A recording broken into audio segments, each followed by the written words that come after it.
Discover just announced its 5% cashback categories for the Discover It and Discover More credit cards for the third quarter of 2025, and let's get right to it. This quarter's categories are gas stations and EV charging, public transit, and utilities.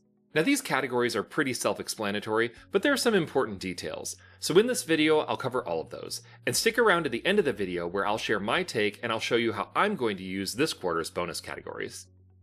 First, you need to remember that with Discover, you need to activate your bonus categories before you make your purchases or you're not going to earn 5%.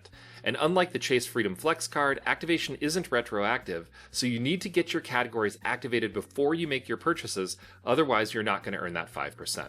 Activation is pretty easy, but you do need to log into your account to do it. So just jump on discover.com or the Discover mobile app.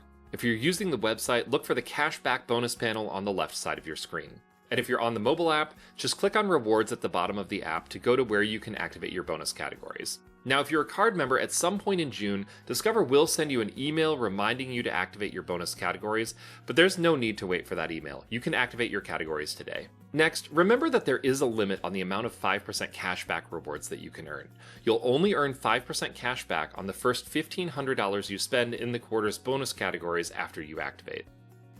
Now this channel is all about helping you get the most out of your credit cards, and part of that is making sure that you understand exactly what will get you 5% in bonus categories. Here's what you need to know. For gas stations and EV charging, the only real caveat is that gas stations affiliated with supermarkets, supercenters, and wholesale clubs might not earn 5%. This is likely due to the way that some places process transactions. Public transit purchases includes things like passenger bus, rail, and ferry services, but importantly, it does not include rideshare like Uber and Lyft or long-range rail.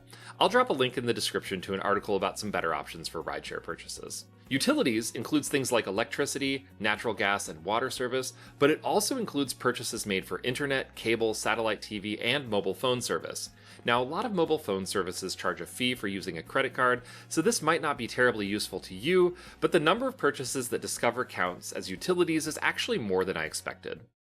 First off, I want to applaud Discover for trying something unique. The 5% rewards card space has gotten a little bit stale, with relatively predictable categories in the last several years from Discover, Chase, and Citi.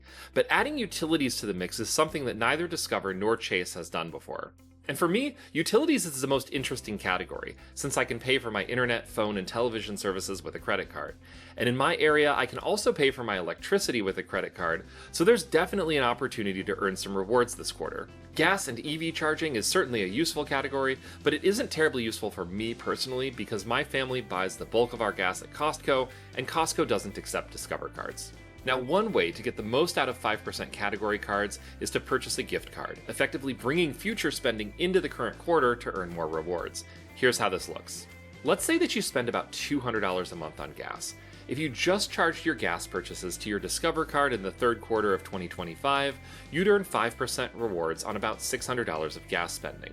But if you did that and then purchased a $900 gas gift card to use later, and remember, it would have to be at a station that classifies its credit card purchases as a gas station, you'd effectively bring that $900 of future spending forward into this quarter and earn 5% cash back instead of the card's usual 1%.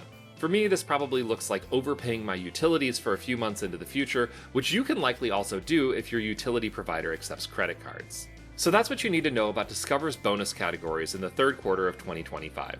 Let me know in the comments below how you plan to use your bonus categories. And if you've got any questions, leave those as a comment and I'll try to get you an answer. If you're not already subscribed and want to see more content like this, smash that subscribe button. Check out some of these other videos. Thank you so much for watching, and I will see you again soon.